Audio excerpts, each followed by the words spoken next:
C'est plus facile à commercialiser l'été que des huîtres quand on les ouvre et qu'il y a un bloc de lait à l'intérieur, vous voyez. Donc voilà, donc dans les années 90, ils ont commencé à croiser. Donc les huîtres naturelles, c'est des huîtres diploïdes qui ont deux lots de chromosomes, X et Y, comme nous les humains. Toutes les espèces vivantes qui ont des lots de chromosomes pairs se reproduisent. Quand on a un lot de chromosomes impairs, on est stérile.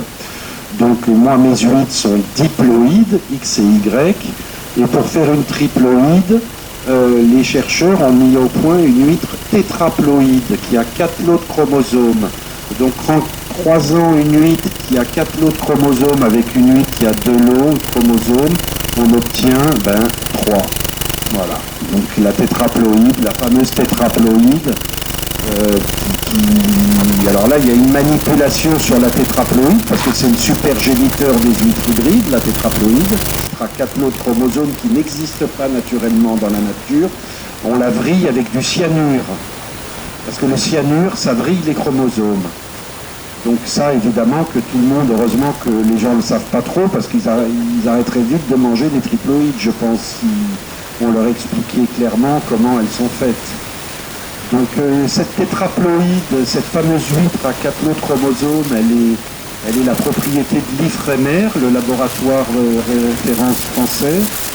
Donc c'est une huître qui est dans un coffre-fort, parce qu'évidemment, si jamais on la mettait dans les tampons, cette huître tétraploïde, elle stériliserait toutes les autres. Donc elle est dans un coffre-fort dans de l'eau avec de l'oxygène, et une tétraploïde, je ne sais pas, parfois quand vous regardez dans les journaux, elle vaut presque 80 000 € l'huître, parce que c'est elle qui va créer les triploïdes, vous voyez. Donc une tétra, une diplo, on obtient une triplo. Voilà, donc aujourd'hui, évidemment, il y a beaucoup de triploïdes. Nous, on ne se bat pas, mais on aurait voulu qu'il y ait un étiquetage pour le consommateur. Aujourd'hui, on est gavé de traçabilité par les services de l'État, donc toujours avec le souci de l'information du consommateur pour qu'il sache ce qu'il mange vraiment. Donc on a un sénateur dans le Morbihan, Joël Labbé, qui demande l'étiquetage entre huîtres hybrides et huîtres naturelles. Alors attention, je dis huîtres naturelles, j'ai pas le droit de dire huître naturelle. Cette appellation nous a été interdite parce qu'elle stigmatise les huîtres hybrides. Donc pour pas se fâcher, l'État nous a autorisé l'appellation huître née en mer. Voilà, parce que les huîtres naturelles, forcément, les bébés, les naissins, ils naissent en mer au petit bonheur la chance. Alors que les huîtres hybrides, forcément, avec cette tétraploïde, forcément, là, il y a la main de l'homme qui est là. Et donc voilà, nous, on a vraiment le droit d'une appellation huître née en mer. Voilà. Alors on dit naturel, on est entre nous, là, il n'y a pas la DGCCRF, donc on ne va pas être puni. Mais donc le sénateur Joël Labbé, qui se bat depuis 20 ans pour un étiquetage, ne l'obtient pas. Voilà, il est plus sénateur maintenant. Mais voilà, il ne l'a pas obtenu parce que je pense que aujourd'hui le monde agricole est tellement en souffrance et les filières sont tellement en difficulté que si vous voulez, ils veulent pas trop remuer la merde. Enfin, vous voyez ce que je veux dire. À force de tout raconter et tout, on fait parfois plus de mal que de bien. Donc il y a très peu de gens qui connaissent les huîtres, qui savent qu'il y a des huîtres hybrides et des huîtres nées en mer. Donc évidemment, les ostréiculteurs, dans les années 90, ils se sont un peu comme les paysans à qui on amènerait un nouveau produit qui tue les herbes plus facilement. Tout le monde s'est engouffré dans la triploïde. La triploïde, c'est une huître qui se reproduit pas, donc qui consacre toute son énergie à la croissance. Donc c'est ça l'intérêt, c'est que c'est des huîtres qui poussent 2 fois plus vite que les nôtres. Donc pour l'océan Atlantique qui a démarré en Atlantique, ils mettent 4 ans pour faire une huître, parce que marée haute, marée basse, forcément, les huîtres, elles filtrent moins que dans les temps de taux où elles sont immergées complètement toute l'année. Donc ça a permis aux ostréiculteurs de l'océan de produire des huîtres 2 fois plus vite. C'est pour ça aussi qu'ils se sont tous engouffrés là-dedans. Ça leur a permis de faire 2 récoltes en une, en fait, vous voyez. Donc voilà, bon, moi je vois tous mes partenaires, ils veulent des huîtres rapidement, ils veulent une production rapidement, et la solution pour avoir des huîtres qui poussent très vite, évidemment, c'est de faire de la triploïde. Hein, donc il y a aussi ça, hein, il n'y a pas que l'absence de laitance dans l'huître, il y a aussi que la triploïde, c'est une Formule 1, hein, c'est une huître qui, chez nous, à Thau, par exemple, sur les temps de Thau, on n'aurait jamais dû en faire parce qu'on a les huîtres qui poussent déjà très vite, vu qu'il n'y a pas de marée en Méditerranée, donc les huîtres, elles sont tout le temps dans l'eau, elles poussent en 1 an quasiment, nous. Donc il n'y avait pas vraiment d'intérêt à aller dans la triploïde. Ça devait rester des huîtres d'été. Voilà. On aurait dû en faire juste pour l'été. Au départ, c'était ça l'idée, hein, la philosophie. C'était d'avoir une petite production de triploïde, voilà, pour les touristes, pour avoir des huîtres l'été sans laitance. Et puis comme vous savez bien, l'être humain, il est toujours un peu foufou. Donc tout le monde en a fait du 1er janvier au 31 décembre. Tout le monde s'est engouffré. En plus, à l'achat, elles sont moins chères.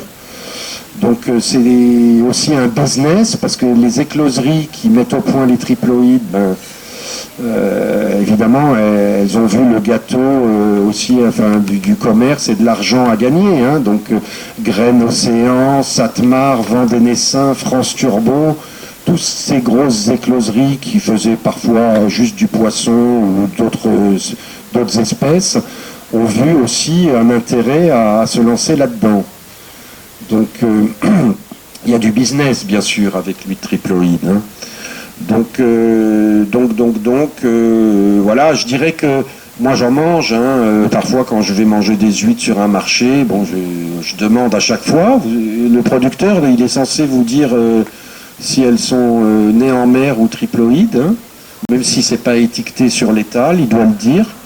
Voilà, moi c'est plus philosophique, parce que étant rentré dans ce métier d'ostréiculteur assez tardivement, on a voulu le faire avec ma femme. Voilà, quand on travaille avec la nature, on veut faire des produits naturels, ça nous semblait plus naturel de faire ça, donc on a une vraie philosophie, mais je me rends compte quand même que beaucoup d'ostréiculteurs, ils élèvent des huîtres comme ils élèveraient des pommes de terre ou des...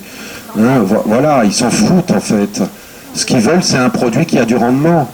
Il y a beaucoup de gens, malheureusement, il ne faut pas croire que tous les agriculteurs sont raisonnables et raisonnés. Hein. Il y en a plein, vous leur amenez un nouveau produit phytosanitaire pour traiter les herbes et tout, mais il y en a qui foncent dedans. On n'est pas tous raisonnables, hein, malheureusement.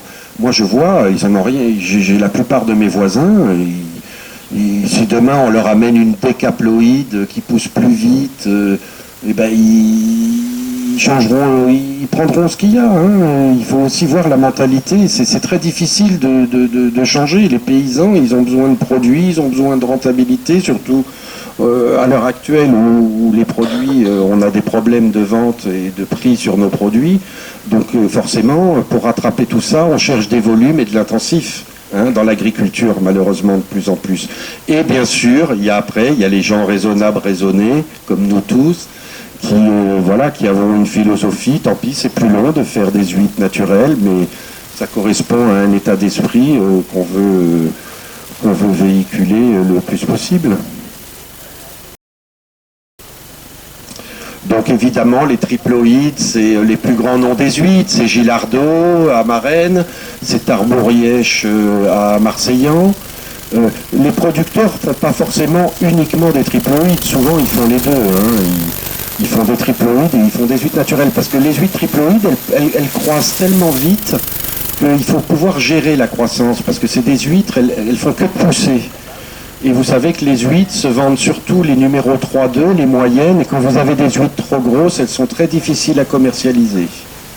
Voilà, donc ça demande une gestion. Hein, quand on a des parcs à huîtres et qu'on met que de la triploïde, quand elles sont prêtes, il faut les récolter très vite parce que sinon elles poussent à vue d'œil. Hein. Elles poussent à vue d'œil. Hein. Et quand vous avez après des numéros 1 ou des numéros 0, c'est-à-dire des grosses huîtres, c'est très difficile à commercialiser, ça se vend, ça se donne, on va dire, parce que les prix n'y sont pas. Et voilà, donc il y a aussi beaucoup de mortalité sur les huîtres triploïdes, parce que forcément, comme il n'y a pas de sélection naturelle, eh ben, elles sont plus fragiles. Et Dieu merci, parce que ça régule un peu les marchés, c'est qu'il y a des mortalités au printemps et à l'automne assez massives, qui font que en fait, les ostréiculteurs qui cultivent ces huîtres, souvent, ils en mettent 1 million pour en récolter 200 000. Hein, parce que grosse mortalité. Alors le problème, c'est que par exemple, cette année, il y a eu moins de mortalité, donc les gens qui en ont mis 1 million, ben, ils en ont 800 000 au lieu de 200, donc ça dérègle complètement le marché, ça crée de la surproduction. À Tours, on était 1100, on est 400, Arcachon, ils étaient 1700, ils sont 230, donc on aurait pu imaginer, ayant moins de producteurs, avec une demande toujours importante, parce que les Français adorent les huîtres, ils s'en consomment plein, on aurait pu imaginer que la loi de l'offre et de la demande se renverse et qu'on ait des prix un peu à la hausse, ce qui n'est pas du tout le cas, parce que en fait, les producteurs qui ont disparu ont été remplacés par des très très gros, qui avec les aides de l'Europe ont construit des usines, on va dire. Et aujourd'hui, il y a des producteurs seuls qui produisent comme 20 producteurs de l'époque, en tonnage. Le Comité national de la conchyliculture, ils disent vous êtes peut-être nature, mais sûrement pas progrès. Parce que le progrès, ils disent, c'est l'hybridation. Alors là, ça nous rend un peu fous, mais ça, on l'a entendu pas mal de fois. Vous êtes peut-être nature, mais pas progrès. Aujourd'hui, le progrès, c'est forcément la performance, c'est les croisements, c'est les souches qui résistent mieux. Bon, voilà, je sais pas hein, ce qu'il faut en dire in fine, mais on voit bien qu'on n'est pas du tout défendu. Nos présidents, ils représentent les professionnels. Quand vous avez 8 sur 10 qui font de la triploïde, eh ben, ils vont pas dire que c'est pas bien. Sinon, c'est eux qui prennent les tomates et les tomates pourries en pleine figure, vous comprenez? Donc ils défendent la majorité. Donc nous, on n'est pas du tout représentés. On est même, moi-même, je suis même plus invité. Avant, j'étais dans les bureaux, les instances et tout, un peu, là, voilà, quand j'étais plus jeune. Mais maintenant, je suis blacklisté quasiment. Hein. Ils veulent pas. Hein. Voilà, il n'y a pas de place pour l'huître née en mer. Hein, même en interne, au sein de notre profession. Des bourriches d'huîtres qui sont pleines de lait, ben, le patron de l'Intermarché, il ne vend plus une bourriche. Donc la semaine d'après, il appelle le producteur, il lui dit, ben, écoute, ne m'amène plus d'huîtres, on ne les vend pas. D'huîtres sans au lait, il y a une déconsommation des huîtres, hein, c'est sûr. Hein, les gens, ça a plus de goût, c'est plus fort. Il faut vraiment être très amateur pour les aimer un peu au lait. Hein. Ça change le goût quand même. L'été, mes huîtres, elles ont vraiment un autre goût. Donc voilà où on en est au jour d'aujourd'hui. Chacun fait un peu ce qu'il veut.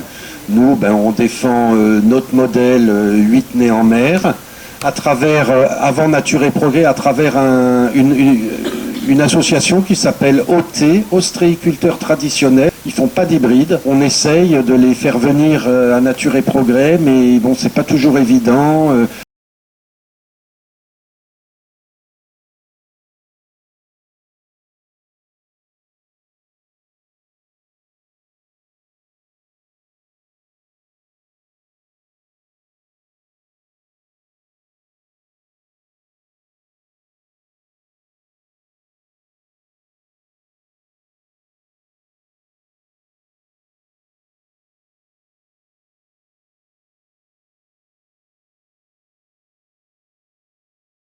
Les paysans, ils sont toujours pleins de travail, ils n'ont pas le temps, il faut s'investir, il faut communiquer, il faut faire des événements, donc c'est pas toujours facile de recruter les gens. Mais c'est vrai qu'on pourrait être beaucoup plus, en fait. On est 2 sur les tantos à être Nature et Progrès, Madame Gomez et moi, on n'est que 2, mais on est 25 en OT. Donc si vous voulez, les 23, ils seraient susceptibles de nous rejoindre, vous voyez. Bon, puis il y a ceux qui ne veulent pas payer la cotisation, il y a ceux qui vont... C'est toujours pareil, hein. Mais en France, on est 120 OT sur 3500 ostréiculteurs en France. On est 120 OT. D'ailleurs, on a fait l'Assemblée Générale des OT en février chez nous. Là, on les a, tous les ostréiculteurs traditionnels de France sont venus à Bouzigues. Et donc, ça a été l'occasion de se rencontrer parce qu'on n'a pas souvent l'occasion. Et donc on pourrait imaginer que quand même, moi j'ai fait mon boulot, hein, j'ai fait mon lobby pour essayer de les faire passer à Nature et Progrès, parce que plus on est nombreux, plus on est fort, mais c'est pas évident. Donc 120 ostréiculteurs traditionnels qui font que des huîtres naturelles en France sur 3500, ça vous donne quand même une petite idée. Bon, souvent c'est des petits, c'est sûr, les gros ostréiculteurs, ils font, c'est la grosse cavalerie, donc ils font beaucoup de triploïdes, hein. Mais on est surtout plutôt des petits, hein, à être Nature et Progrès. Le gars qui fait, nous par exemple avec ma femme, on fait 20 tonnes par an. Le gars qui fait 200 tonnes, il fait pas dans l'épicerie fine, lui, hein. Triplo et en avant, hein. Donc écoutez, je pense que ça peut évoluer parce que les gens maintenant depuis le Covid, mais même avant, ils commencent à regarder un peu plus. Après ces années 80, 90 où on regardait à rien, allez, on remplissait les caddies. Maintenant, les gens commencent de plus en plus à regarder la provenance des produits, la façon dont c'est fait, dont les produits sont élevés. Donc moi je perds pas espoir, hein. Je pense qu'on y va, on est au début de cette grande histoire, je pense. On est au balbutiement du raisonnable, même si ça existait déjà, mais voilà, de plus en plus les gens se renseignent, veulent savoir ce qu'ils mangent, savoir comment c'est élevé. Donc je pense qu'on a les meilleures années devant nous, mais c'est très très long, hein, pour faire passer les messages et puis pour recruter. Alors, les huîtres nées en mer, c'est l'appellation nationale. Hein, ça veut dire que c'est des huîtres qui se reproduisent au Petit Bonheur la Chance, hein, l'été, voilà. Les Arcachonnais, c'est le premier centre naisseur d'Europe, Arcachon. Vous savez que l'été, ils collectent les larves d'huîtres quand il y a de la reproduction avec les fameuses tuiles Cholet qu'ils mettent dans l'eau, qui servent de capteurs, hein. Il y a aussi les coupelles et les tubes, hein, en Charente-Maritime, parce que la Charente aussi, c'est une grosse zone de reproduction. Donc voilà, ils mettent des collecteurs l'été, ils captent les larves, hein, après qu'ils font pré-grossir et puis qu'ils nous vendent un an après, quand elles ont la taille d'une pièce de 2 euros.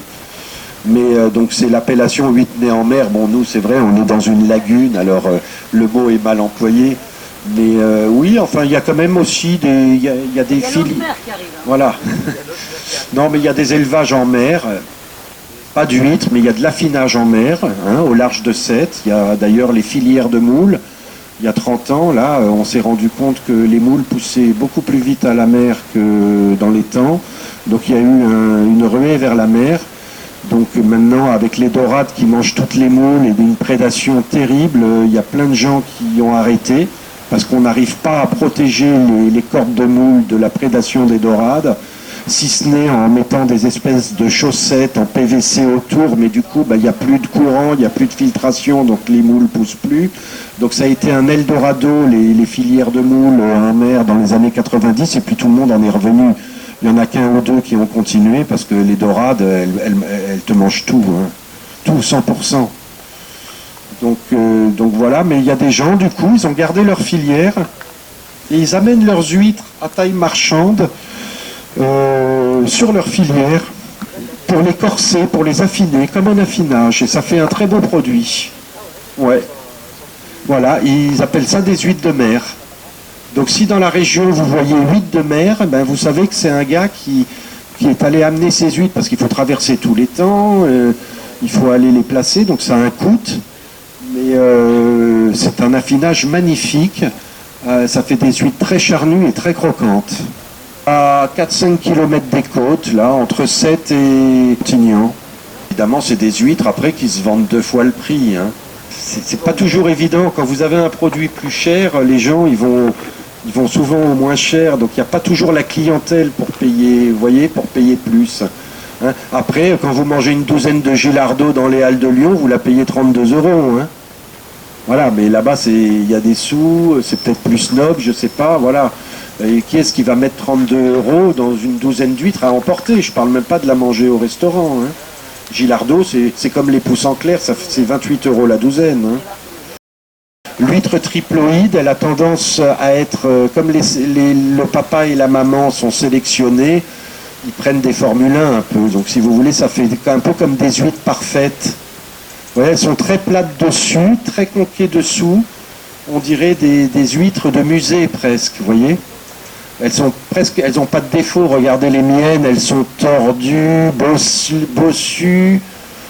Voilà, on voit que tout de suite, là, quand on a un peu l'œil et qu'on jette un œil dans mes casiers. Vous parlez de la coque? Ouais, la coque, je parle. Non, je parle de l'aspect extérieur. Tu as raison. Donc nous, bon, évidemment, le commun des mortels, il ne peut pas faire la différence. Il n'est pas assez dedans. Il revient sur la coquille, comme ça. Alors ça, vous pouvez vous le voir. C'est-à-dire quand vous voyez un banc d'huîtres comme le nôtre, vous regardez les huîtres. Et si vous voyez que la queue, elle est comme difforme et qu'elle revient par-dessus, vous voyez, ici, là, mais vraiment, hein, comme un escargot presque. Hein. Donc là, ben, vous savez que voilà, c'est des huîtres d'écloserie, hein, des huîtres triploïdes. Une fois qu'elle est ouverte, c'est quasiment impossible à faire la différence, sauf l'été, bien sûr, parce que l'été, les huîtres naturelles, elles sont au lait. On voit bien qu'il y a une petite poche de lait à l'intérieur quand on les ouvre, alors que la triploïde, elle est charnue et croquante comme au 1er janvier, le 15 juillet. Parce que 8 triploïdes, c'est pas quand même très vendeur. Ils l'ont appelée la gigasse toute saison. L'Ostrea gigasse, c'est l'huître japonaise qu'on élève. Ça faisait la GTS, un peu comme la R18 de la grand-mère, ou la R12, hein. Il y avait la GTX, la GTS, la GT. Alors la gigasse toute saison, pourquoi? Parce qu'en fait, c'est des huîtres qui, comme elles ne se reproduisent pas, elles sont pareilles du 1er janvier au 31 décembre. Ce qui est complètement incroyable, anormal, parce que c'est contre la saisonnalité des produits. Hein. Donc bon, après ils ont vite abandonné cette gigasse toute saison. Et aujourd'hui, ben voilà, c'est l'huître triploïde. Donc vous comprenez bien qu'avec un nom pareil, l'étiquetage est un peu compliqué à mettre en place parce que c'est pas très vendeur. Hein. Si Gilardo, on l'obligeait à marquer huître triploïde sur ses bourriches, je pense que le consommateur, il dirait mais c'est quoi ça? Donc c'est un peu aussi, enfin c'est surtout pour ça en fait, hein, que on n'arrive pas à obtenir l'étiquetage. Moi je le demande pas personnellement, chacun fait ce qu'il veut, les gens, voilà, je suis pas là pour obliger les autres à faire comme moi. Mais normalement, aujourd'hui, avec la traçabilité à laquelle on est obligé dans tout, hein, on le voit bien, nous les paysans, les registres à tenir à jour, combien de temps on a mis les huîtres en bassin, d'où elles viennent, le bassin numéro 1, 2, 3, la durée où elles sont restées dedans. On est gavé de traçabilité et donc évidemment ça tombe sous le sens qu'on devrait avoir une traçabilité aussi sur les diplos et les triplos. Hein. Les huîtres triploïdes, quand vous les récoltez, il ne faut pas les remettre à l'eau, il faut les vendre de suite. Si vous les remettez à l'eau, elles crèvent en poche. Donc en fait, les ostréiculteurs, qu'est-ce qu'ils font? Ils récoltent, ils mettent de suite en bassin. On a des bassins dans les cabanes, hein, des grands bassins, où on a l'eau d'ailleurs réfrigérée, parce que l'été, on est obligé de passer les huîtres en bassin pour la sécurité alimentaire. Hein, on a des bassins avec des filtres à sable et une lampe ultraviolet qui tue les bactéries, pour être sûr d'offrir au consommateur une huître qui est restée 24 heures dans de l'eau exempte de toute pollution. Hein, bon, les temps de taux, c'est une merveille. Je vais vous dire, il y a 21 points de contrôle par jour. Dès qu'il y a une crotte de nez qui tombe dans l'eau, vous l'entendez sur France Info en boucle, les huîtres de taux sont impropres à la consommation. Hein. Même dans les autres pays, ils le savent quasiment le jour même. C'est quand même très bien communiqué, tout ça. Donc en fait, les huîtres triploïdes, comme elles se gardent très mal en poche, et ben les gens ils les mettent en bassin et ils les vendent tout de suite. Il ne faut pas les garder parce que sinon tu as beaucoup de... Vous savez, quand on récolte les huîtres, Bon, ça leur fait quand même un choc, un stress, hein. On les sort de l'eau, on les passe dans une machine, on les tape avec des couteaux pour enlever le ciment et les irrégularités. Donc il est toujours recommandé de remettre ces huîtres 15 jours à l'eau pour que déjà, quand on a fait des ébréchures, ben, que l'huître elle cicatrise. Donc eux, ils peuvent pas avec la triplo, il faut la vendre de suite. Donc ce qu'ils font, c'est que comme on a le froid dans les bassins, on a l'eau glacée dans les bassins, on peut mettre à la température qu'on veut. Et en fait, dès que vous récoltez les huîtres, vous les mettez en bassin et vous les vendez tout de suite. L'huître bien conservée, elle reste 15 jours, hein, elle est vivante. Hein. Elle va, au début, avant de mourir, elle va commencer à bâiller un peu, elle va s'ouvrir un peu dans le frigidaire.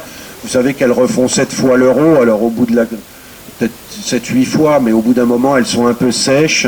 Et les gens souvent les mettent à la poubelle parce qu'elles sont entrouvertes et puis quand ils les ouvrent, il n'y a plus trop de liquide dedans, donc ils ont peur, ils les jettent. Non, une huître morte, elle sent mauvais, c'est un œuf pourri. Donc en général, ça peut se garder facilement 15 jours si on ne les laisse pas dehors au soleil, dedans ou en plein vent, ça se conserve très très bien. Et les triplots, une fois qu'elles sont en bourriche, les gens de toute façon, ils ne les mangent pas 15 jours après. Hein. Quand je dis qu'on peut les garder 15 jours, c'est pour faire rire, parce que les gens, ils ont tellement peur déjà de se dire est-ce qu'on pourra les manger le lendemain, hein, parfois. Les huîtres, elles prennent leur maximum de saveur 3 jours après leur sortie de l'eau. Tous les grands chefs cuisiniers dans leurs livres ou dans leurs flyers, c'est marqué partout. Vous verrez quand vous lirez des petites revues sur les huîtres, pour comment manger les huîtres. Et évidemment, ça s'est prouvé, elles prennent un maximum de ça, un peu comme le poisson, hein. Un poisson, on ne le mange jamais au sortir de l'eau, il est plein de flotte. Il faut une nuit de frigo, le lendemain il a perdu son eau et la chair prend plus de saveur. Bon les huîtres c'est un peu pareil. Normalement, le mieux c'est de les manger après 3 jours de frigo. Pourquoi? Parce que les huîtres, elles vont refaire leur eau plusieurs fois dans leur bourriche, dans le frigo. Vous aurez un peu d'eau en bas dans le bac à légumes. Mais elles vont, voilà, et la chair va avoir un goût plus prononcé. Hein, surtout ceux qui cuisinent les huîtres chaudes, là, les grands chefs, Rebuchon, tout ça, dans toutes les recettes, ils disent bien d'attendre 3 jours. Bon, tout le monde veut manger les coquillages au sortir de l'eau, évidemment, c'est super aussi. Hein, mais j'ai envie de dire, quand on mange le coquillage tout de suite au sortir de l'eau, on boit la tasse, un peu, hein, parce que c'est salé. Et les huîtres, 3 jours après avoir fait du frigo, elles sont beaucoup moins salées. Parce qu'elles ont refait leur eau plusieurs fois. Et du coup, elles dessalent. Et en chambre froide ou en frigo, la chair, elle se caille un peu. La chair est plus épaisse après 3 jours de frigo. Vous voyez, elle est moins transparente. Le top, c'est le bas du frigidaire, hein, au-dessus du bac à légumes, là. Hein, même si les huîtres de Bouzigues ont tendance à moins bien se conserver que les huîtres de l'Atlantique. Pourquoi? Parce que les huîtres de Bouzigues, il n'y a pas de marée, elles sont tout le temps sous l'eau. Elles n'ont pas l'habitude des marées, elles n'ont pas l'habitude d'être à sec, les huîtres de Bouzigues. Donc c'est des huîtres qui sont tout le temps entrouvertes parce qu'elles sont tout le temps en train de filtrer. Et si vous voulez, normalement, quand il y a marée basse, boum, elles se ferment. Puis quand la marée remonte, pouf, elles se réouvrent. Alors, le muscle adducteur qui fait l'ouverture des 2 coquilles, il est beaucoup plus dynamique en Atlantique que chez nous. Et oui, parce que nous, elles sont tout le temps entrouvertes. Elles font pas ce travail. Alors, quelqu'un me disait tout à l'heure, oui, il y a les huîtres exondées maintenant. Vous savez, les huîtres où on recrée des fausses marées artificielles. Voilà, ouais, mais c'est pas... Alors, comme Tabourièche, avec son système breveté, les huîtres sont sorties par un système photovoltaïque. Alors là, du coup, ça leur apprend à s'ouvrir et à se fermer, ça les stimule. Hein, voilà, alors nous, on en a parlé, ça, à Nature et Progrès, on en avait parlé. C'est vrai que de faire de l'exondation, c'est quand même pas très naturel, parce que nous, on n'a pas de marée, donc c'est pas trop dans l'esprit de l'association. Et en plus, quand vous sortez vos cordes d'huîtres dehors, toute la matière organique, les algues, les petits animaux qui sont venus coloniser ce récif artificiel que compose la corde d'huître, avec le vent et le soleil, ils sont tués. Donc ça tue le vivant, et pour Nature et Progrès, c'est le respect du vivant et de la biodiversité. Donc dans le cahier des charges de Nature et Progrès, on a, enfin Geneviève et ses collaborateurs, donc très justement d'ailleurs, hein, on met de côté l'exondation. L'exondation, c'est surtout pour faire des huîtres plus charnues, plus belles dedans, mais j'ai envie de dire que c'est utile quand on a des huîtres moches et qu'on veut les améliorer. Mais quand on a des huîtres belles, sans exonder, ça n'apporte pas grand-chose en fait. Si vous allez durcir la coquille, donc vous allez avoir une huître, déjà puisque vous la sortez dehors au soleil, elle va être plus blanche en coquille, hein, elle sera moins brune que les nôtres, et donc elle va s'éclaircir en coquille. Bon, et puis c'est vrai que ça fait une belle qualité de coquille, parce que les huîtres, ça devient des petits cailloux, voyez. Nous, vous avez vu, l'huître de Bouzic, c'est une huître un peu friable. Parfois, quand on l'ouvre pas bien avec le couteau au milieu, on met un peu de coquille dans l'huître. Voilà, parce qu'elles sont tout le temps dans l'eau, alors qu'une huître de l'Atlantique, jamais tu as un bout de coquille dedans. Tu peux taper avec un marteau, la coquille, elle est dure comme du béton. Ça, c'est les marées qui font. Alors, il y a quand même un petit avantage de l'huître exondée, c'est que c'est vrai que la nacre, la qualité de la coquille est bon, on la mange pas, hein, la coquille, mais c'est agréable d'avoir une coquille bien dure. Par contre, c'est beaucoup plus dur à ouvrir une fois qu'elle est exondée, parce qu'elle se durcit et ça devient un vrai caillou. C'est du granit à ouvrir. Alors là, de la tendinite, hein, alors que la Bouzic, elle n'est pas si difficile à ouvrir que ça, classiquement. On l'ouvre avec un couteau de cuisine, hein, une lame fine, ça rentre très facilement. Mais dès que vous avez des exondés, c'est un cauchemar à ouvrir. C'est pas un litre de lait, hein, non plus. C'est un petit cœur autour de la gonade. Voilà, c'est pas non plus écœurant comme on peut s'imaginer. Mais bien sûr qu'il y a on a une partie de notre clientèle qui n'en consomme plus ou moins l'été. Donc évidemment, dans nos dégustations, on n'a pas que les huîtres, on a nos moules aussi. Alors, les moules, elles sont au lait l'hiver, pas l'été, donc on n'a pas de problème. Donc ils mangent des moules, ou ils mangent, on a le droit aux crevettes dans nos dégustations, aux tiels sétoises, et à la brassoucade de moules au feu de bois. Donc voilà, ben, les gens, ils mangent autre chose. Ou sinon, ben, peut-être je ne me rends pas compte, ils viennent pas l'été et puis reviennent après. En Atlantique, il y a les appellations fines de Clère, spéciales de Clère. Alors les Clères, c'est des bassins d'eau douce dans lesquels on affine les huîtres. La fine de Clère, c'est une huître qui a un petit taux de remplissage, donc une huître pas très charnue. Et la spéciale, c'est une huître très charnue. Voilà, ben nous, l'exondée, c'est un peu notre spécial à nous. Vous voyez, c'est spécifique à la Charente, hein, les Clères. Hein. Donc voilà, d'ailleurs dans les Clères, vous savez que en Charente, il y a une diatomée, donc une algue microscopique qu'on appelle la navicule bleue, qui se développe sur les fonds des bassins argileux. Et cette navicule bleue, quand on laisse les huîtres en affinage dedans, ça donne une couleur à la chair de l'huître. Vous connaissez les huîtres vertes et même les huîtres bleues, hein? Parce que les huîtres, elles mangent des algues. Hein. Quand il y a beaucoup de plancton dans l'eau, on peut retrouver des petites traces verdâtres dans la chair, vous voyez. Et oui, c'est ce qu'elles ont mangé.